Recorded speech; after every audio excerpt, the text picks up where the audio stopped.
We are now recording. Well, I have a general question as far as the development of RSong.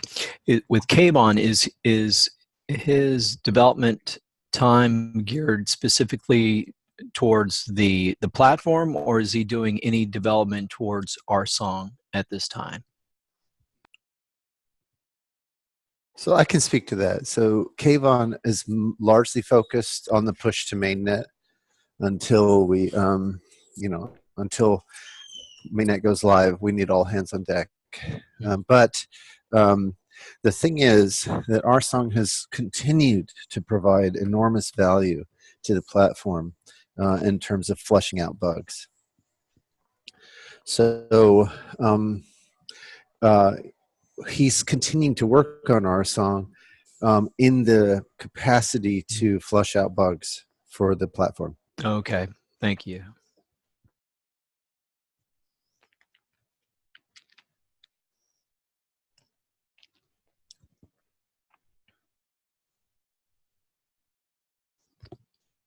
Seems to me there might be a good opportunity here for the project to be more generalized, to sort of be a protocol setting group for media streaming projects in general, a conduit to the DApp development community. So rather than necessarily investing in a particular brand solution, creating a field for trying to bring other teams into the architecture. So I was expressing to Fabian yesterday that I don't want the co-op to be involved in a solution that might compete with other solutions. The only reason the co-op was putting so much effort behind RSong was because the portfolio companies were not moving at the right speed in order to test the platform. As of September, there was exactly one DApp that was demonstrated on the platform, and that was RSong. And the work that RSong that went into RSong was incredibly important in terms of shaking out bugs in the platform. Just you can the GitHub logs are all there. So, but now that we've sort of begun to reap that fruit, I don't necessarily want the co-op to be, and I never did want the co-op to be involved in producing dApps. Effort, right? That feels like it's much more trying to achieve, but that has to be done with a vibrant ecosystem of DApp developers, right? So it's a bootstrap problem. It's a chicken and egg kind of thing. And so that's what we're sort of trying to navigate right now. I do want to stress that there are a lot of specifics in any of these dApps that are very demanding to get right. The amount of stuff that I've learned about legal and social and other kinds of aspects of the music industry just in the last year, and I'm a musician, right? That's your problem right there, buddy. Yeah, I know a little bit about the music industry, and and I learned a whole bunch of stuff in this last year, trying to bring RSong to the next level of reality. And I have to say that it's really easy to say, oh, we're going to be this general that and general this and general that, and that never works, right? You have to, because there's so much specificity in any one application area. you really have to focus I think, and deliver. yeah, I think you make a strong observation about the prohibition that you're speaking to regarding what happens when the co-op is invested in an app. It's a double-edged sword. I mean, yes, there was progress, and you had a team close at hand to be pounding away on bugs, but at the same time, in that space, you're crowding out other teams from feeling like they're going to get a equal shake. There's just a lot of doubt if you're invested in a particular team. Yeah, so it's like, there are a set of trade-offs, right? The issue is we tried to sort of spread the love far and wide, with the hope that at least 4 out of 20 teams would actually build on the platform. You're speaking of DApp teams. Yeah, that's right. Right, and I'm speaking of music teams. Yeah, but the point is that there's exactly one music team. Of all, find more. I think. Well, then find them. Show them to me. We didn't find them, and all the ones that we talked to, that were potential partners, they had such a bad case of NIH and so little. I'm being blunt here. I'm on the air. So little in their DNA with respect to cooperation. NIH. I'm sorry, I'm not familiar with that acronym. Oh, sorry. It's a term of art and software not invented here. What does that mean? So for example, Microsoft is frequently in its early days, they didn't want to get a solution from the outside world. They wanted to build their own. Yeah. Apple went through a phase of this where it's like, no, like we're going to build our own hardware. that kind of stuff. It goes all the way back to the very roots of computing. Turing was known. It was a personality trait of his that he would just ignore other people's results and go and redo them if he had to.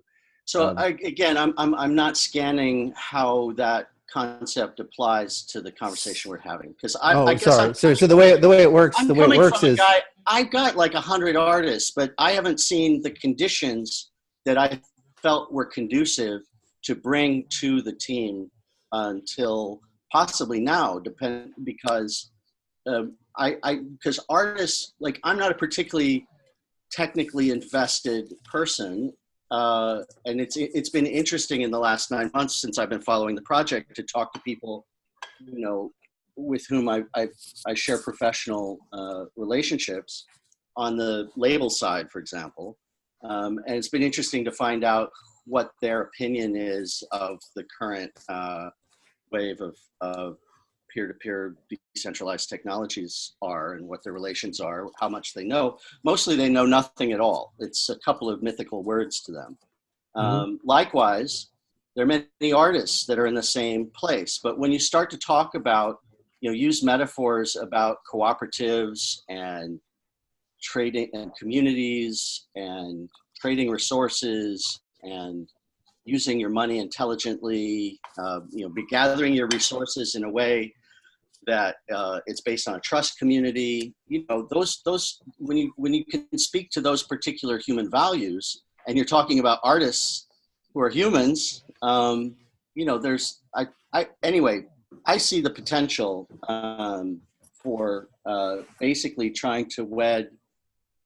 I understand the resources are limited now, so. There are basically no co-op resources for I understand that, but at the same time, I see what resources there are. I see the community, and I see, and there are all kinds of off-the-shelf players. Yeah, that's not really the issue, right? What I was talking about was that there are a bunch of other blockchain music projects. We spoke to several of them. And what I meant by NIH is they felt they had the best technology, and they were going to be able to get to market sooner, better, faster without cooperating. Right, and then so I look at some of the. I mean, while I have complete, what are my reasons for having hung out here for 9 months?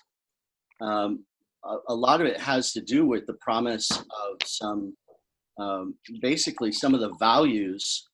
Obviously the technology is part. The idea of having a concurrent concurrent platform, that's obviously, 1,000 times faster than a serialized platform. So I accept that, and I accept all the problems related to realizing the platform. So it's not a binary to choose between the technology and the humanitarian values that are reflected in some of the attempts at governance and governance architectures that are present in this particular community. That for me, I only have myself as a laboratory and test case, and for me, that's been fascinating, and that has compelled me to try to look at the technical frameworks and try to figure out how to coordinate my energy or dock with what's going on here. And what the thing about my experience in this industry for the last 35 years is that I find that I'm not that different. I mean, I'm kind of an outlier, but my interiority, if I'm feeling something, and this is how it's worked for me with music, and this is how I've been involved in the projects that I've been involved in, which, have come from nothing and have had significant economic value. And that's just a matter of, feeling that something could work and pursuing it. And so I know I speak for artists that could pursue it the same way. But again, coming from the artist side, there are particular concerns about autonomy and control and so on. And so the trust is a huge factor. So there's a lot of non-technical, human-to-human talent or skill that's really required to make artists feel at home. And if you could make artists feel at home and want to collaborate with you, and understand that that's what the opportunity is. I think it could be. I think that's a unique proposition that there are other platforms out there, but there are none doing this, what you're doing, and there are none that have, for example, my attention or other friends of mine, watching. So I just want to offer that. I actually think,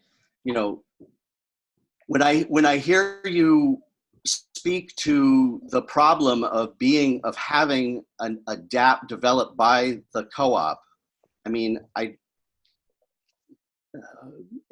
when I was trying to make a case for it in August in my posts about the difference between the editorial brand of a label and the utilitarian status of a distributor, which is, metaphorically where I come from out of business. Nobody knows. I mean, fewer now than before, because labels aren't attached to Spotify data. Nobody really knows who's on what label, and nobody really knows what a label means anymore. But a label was an editorial brand, and that had a specific sort of social value. And in order for people to reach the content that the editorial label provided, they worked with a very utilitarian platform called a distributor. Absolutely nobody knew about except behind the scenes. That'd be the record stores. This is from olden times. But distributors still matter, and now everybody knows Spotify, which acts as a distributor and a brand. But that's not the interlocking piece that connects to the artist. So anyway, I think if the co-op was less about building a brand portfolio, and more about providing a kind of at this point, a laboratory, obviously a laboratory for dApps is what you need to be. I mean, I think and again, I hate binaries. There should be multiples. So that's one aspect of what needs to happen. Obviously, I know, Greg, you and your team are looking at, massive infrastructural plays, because that's where the validator economics works out. And my point of view is more headwaters-ish, if you will.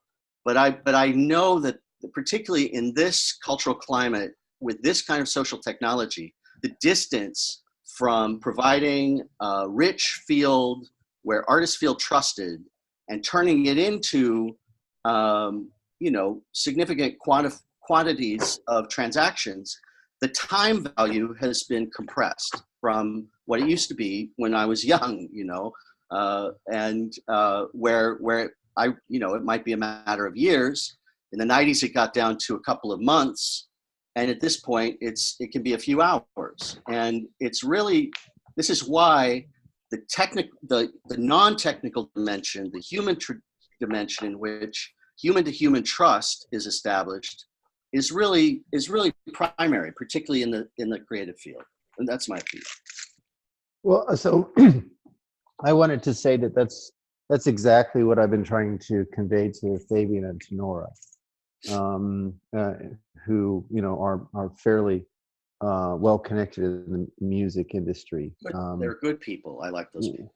Which is to say that, look, I've done the analysis, and I've got the scars of going to every single financial source that I can think of and that other people can think of and have been willing to share with me. And there are four groups. If we don't consider government grants and industry, the contracts, then outside of those two, there are four different money sources in broad strokes. There's traditional VC, there's blockchain VC, there's community, and there's individuals and family funds. I have explored all of them, and I think that RChain, if it's going to get off the ground at all, has to be funded by individuals and family funds. It has to be funded by artists and people who care about the arts, and that's it. There isn't going to be a VC that gets in until long after it has been completely de-risked, and that's in keeping with the way VC money has been going since for over a decade now. They don't get in when there's risk. They only get in after they know for a fact that it's just about putting money into to scale it out. And the blockchain VCs are they're not some of them want to be VCs, so they're going to apply a similar kind of a fiscal analysis, and others they're pretty idiosyncratic in terms of their diligence. So the likelihood of being able to get money from either of those sources is zero. So that leaves the community and individuals. The community is burdened holding up the platform. They're not going to go any further, and we've seen the evidence of that. So that leaves individuals and family funds. That's the only logical place left to go based upon my analysis and my experience. If people have different ideas, I'm all ears, but that's from now over a year working this particular problem. I guess I'm speaking to, I want to parse, the platform to proceed, as I understand it, needs 350 to 400,000 a month for people to be working. Again, those are.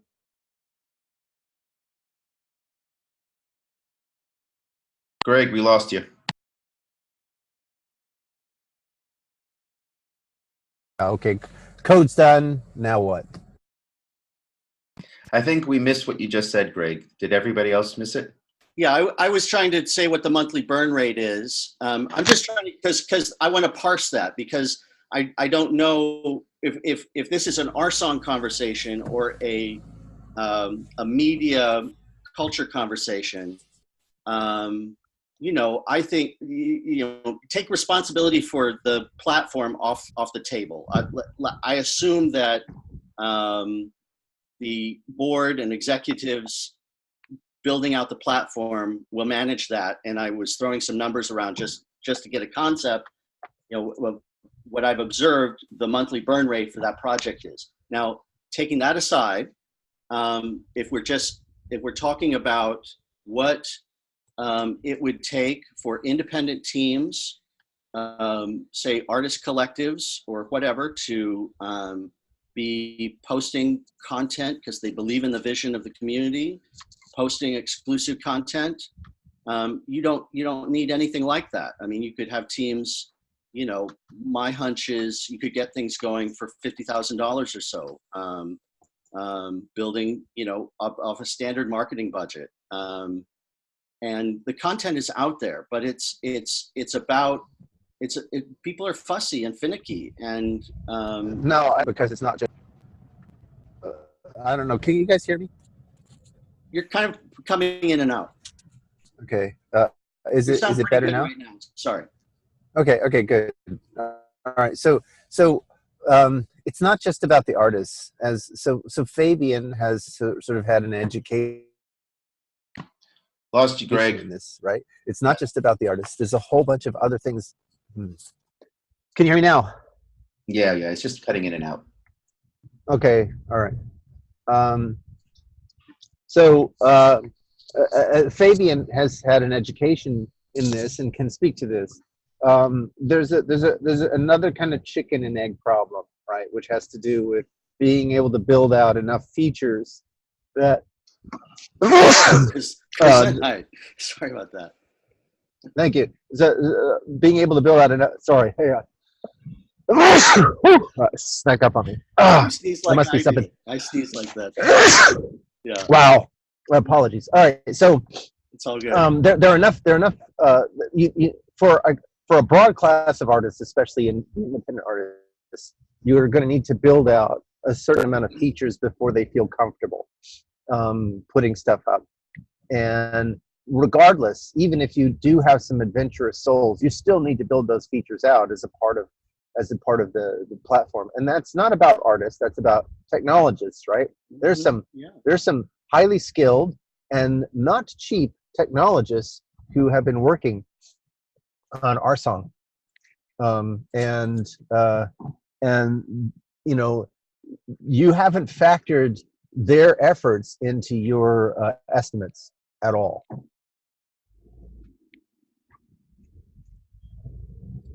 Well, I'm here to be educated.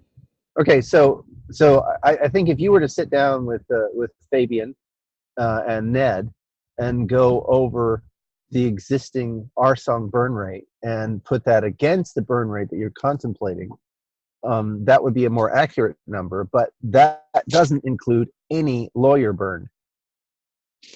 Right? There's no legal burn in those calculations. I mean, I've run record companies, so I've got some familiarity with some of those components, and I have friends that are developers. So I'm not a complete naive, and I'm aware of content, and I'm not about me either. I know that I'm representative of a community, and I'm just maybe I'm completely wrong about how I personally, I think that I've never been able to engage you guys to get a good operating plan figured out, and I think that the unfortunately the play that was made was I'm not one that hated it. I hoped it had worked. Oh yeah, so I think a lot of us did. And I understand that risk is part of the plan. I mean, risk is part of life, and some things exactly. work out and some things don't. I'm just saying. So again, I'm like I know what I think I know what lawyer I think I know what the contracts look like for artists to be comfortable with standard frameworks. But yeah, I don't. But see, that's the thing is I'm not sure that blockchain legal is the same as, you know, the standard distributor legal.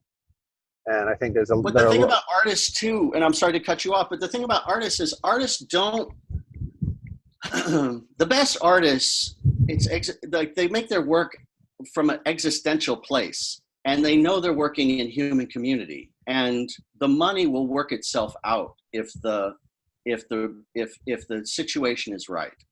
Because being so I think we're in agreement on that point. We're in agreement on that point, and this is exactly the point I've tried to make to Fabian and to Nora. Like, now is the time to go and approach artists, because you know, essentially our song has to get additional money.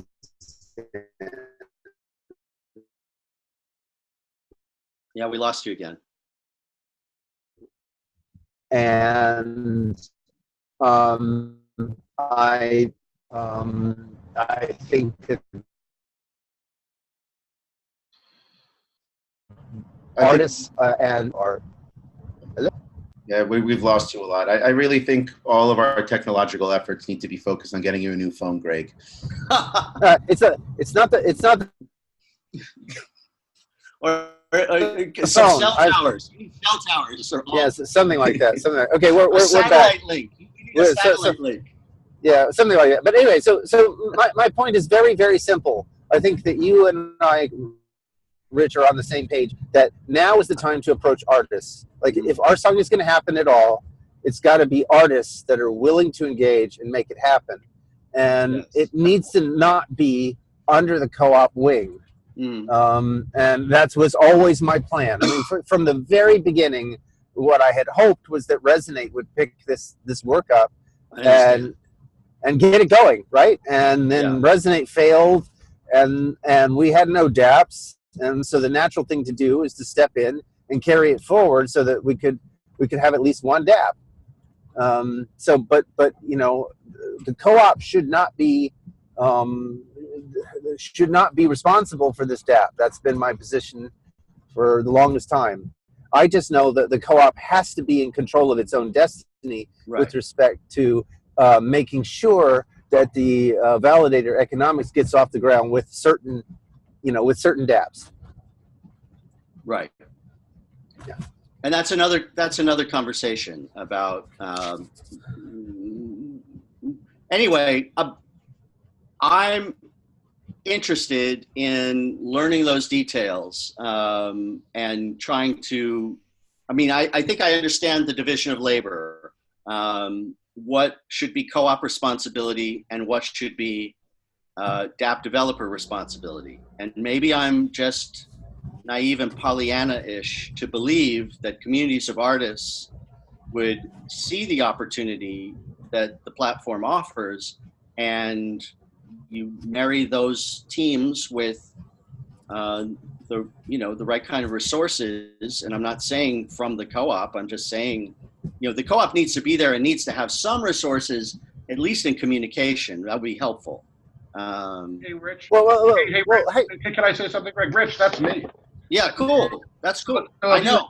So if you're artists and you want to have a meeting and we can sell them the platform and I can help them as they start to build these apps, you know, let's go for it. Let's go for it. Let's do it.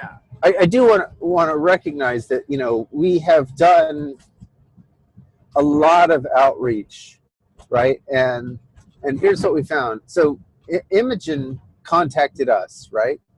Mm-hmm. And she was quite interested, but at the end of the day, Imogen had to follow the money, right? When the crypto winter hit, Imogen jumped to Hyperledger, right? That's where she's working because IBM has cash.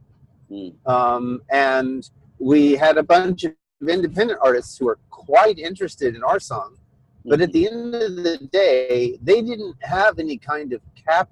I mean, the pioneers that we worked with, which were sort of, you know, mid-tier independent artists, right? They didn't have the kind of capital that would, you know, result in them being able to take the reins, right? It worked the other way around. We had to sort of do quid pro quo, where they would be offering entree into their networks in exchange for capital from us, right? So that was the way those things worked out, right? So I'm just saying that, you know, I mean, I love Imogen. I think she's a really great person with a lot of talent and high integrity, but there are practicalities which have governed her actions. Mm-hmm. And I'm using this data to test your hypothesis, and to test my hypothesis.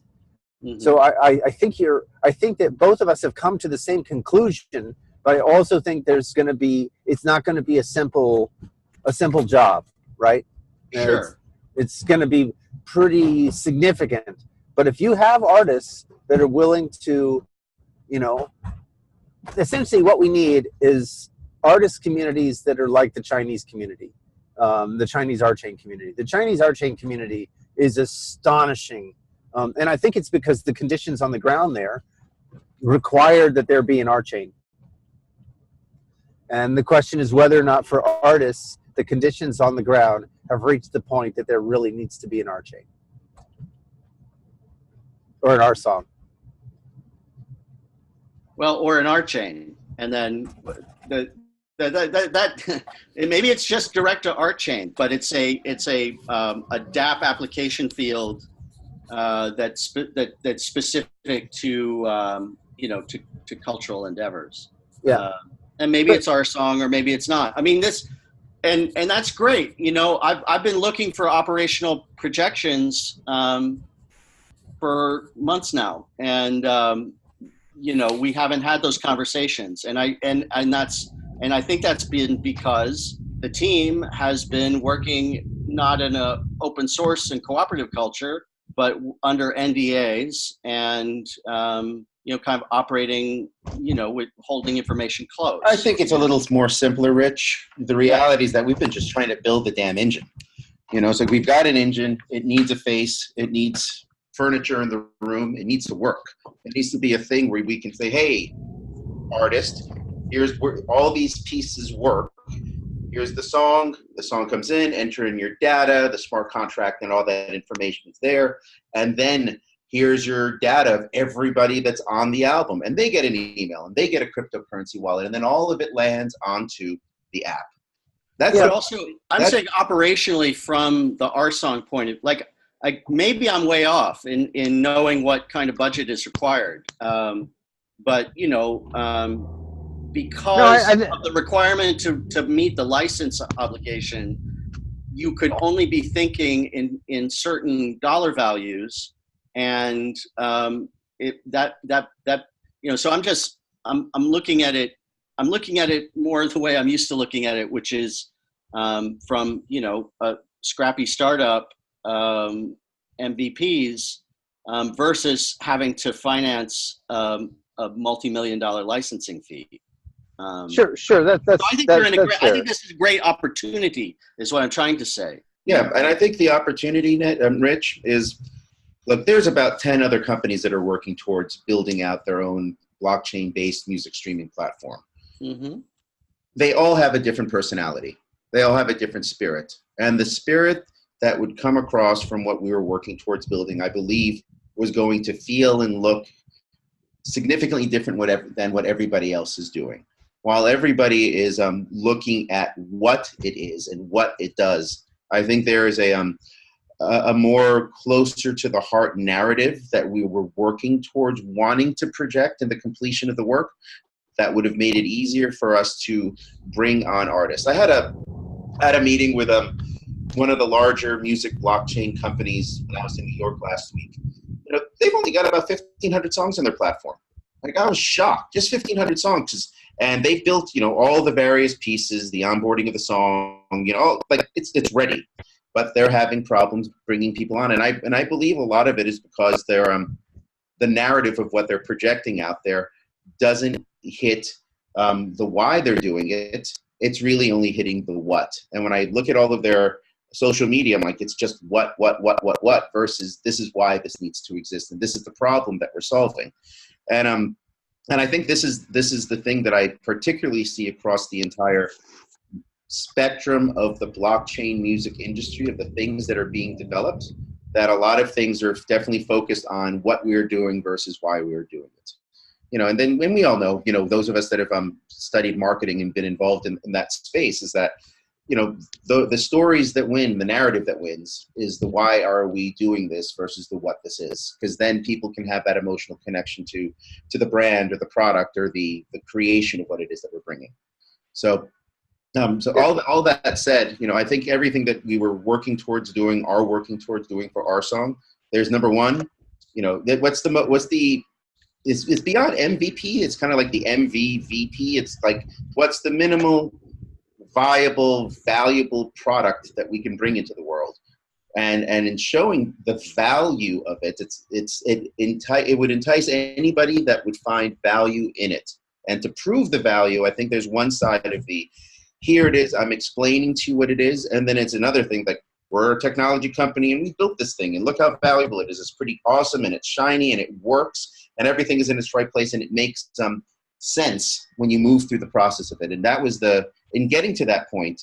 And I also say this in comparison to what I've seen others build.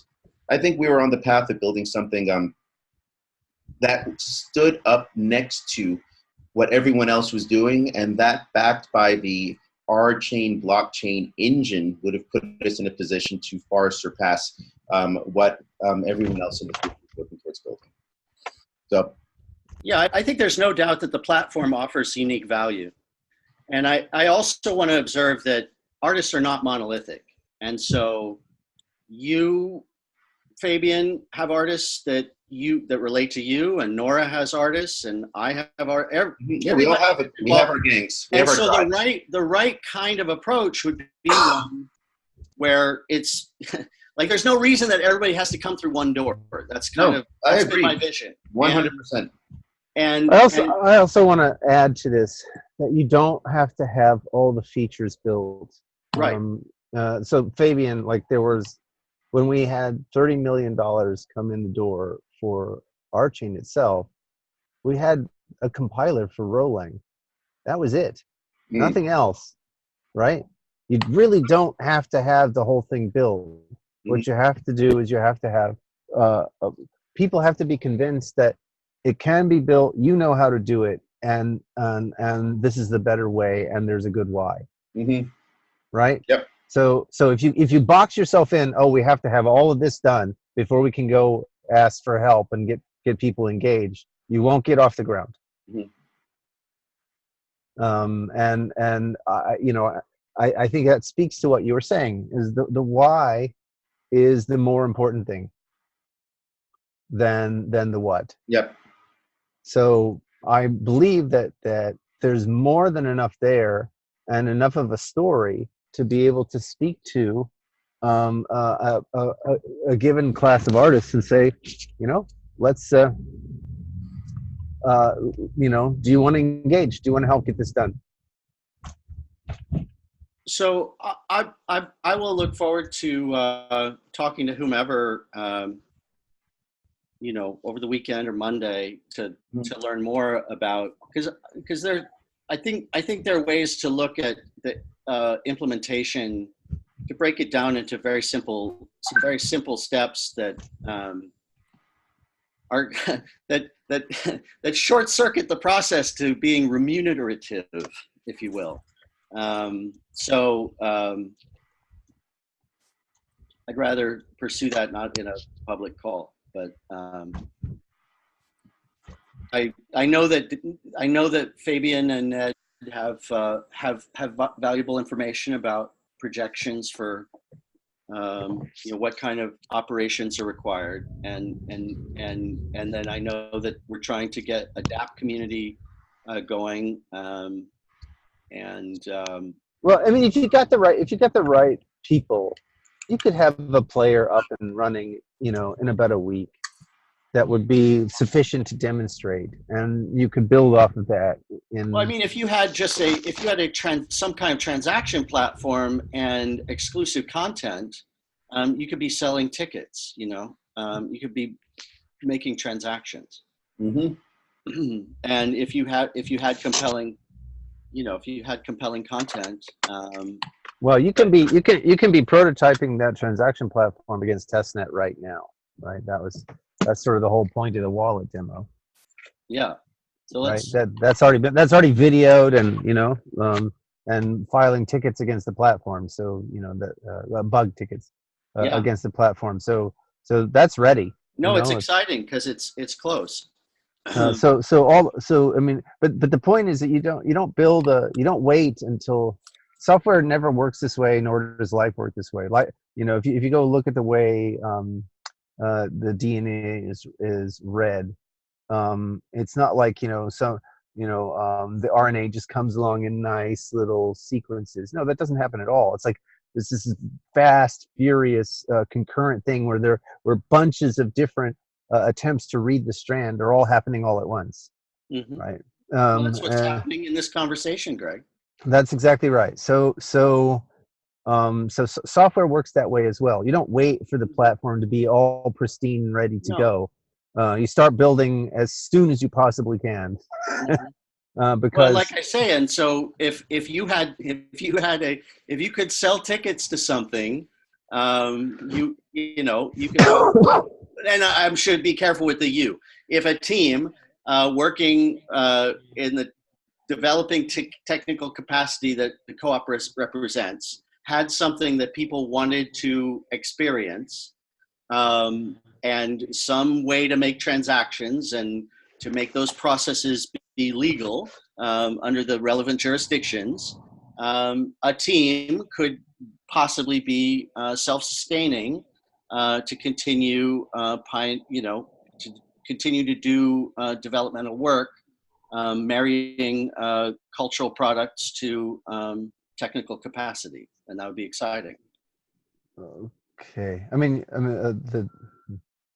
the ticket. If you're talking about pivoting RSong to be a venue-based ticketing platform, that's a relatively big pivot on the UI side.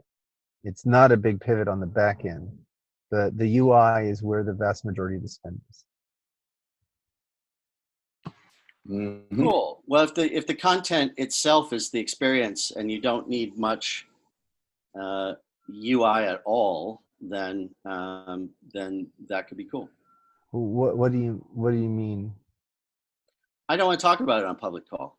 I'm just. Oh, I see. Okay, my words are here. So, and okay. I look forward to working out details with whomever has time. Okay, sure. That sounds good. Well, why don't you arrange to speak with Fabian and Ned and I made the offer a few minutes ago, so okay. You know where I am. Well, Fabian and Ned will take it to take the offer at least. I'll send you an email, Rich. We'll set up a time. Cool. All right, sweet. Okay, what time is it? Where are we in the call for? 9:20. 9:20. Well, maybe this is a good place to end. And that was fun. Yeah, it was. I agree. Great. Rich, thanks for coming to the call. I haven't seen you around here in a bit. I'm glad that there's new opportunities for y'all. Mm-hmm. Yeah. Talk to you later. Talk later. All right. Bye, guys. Ciao, guys.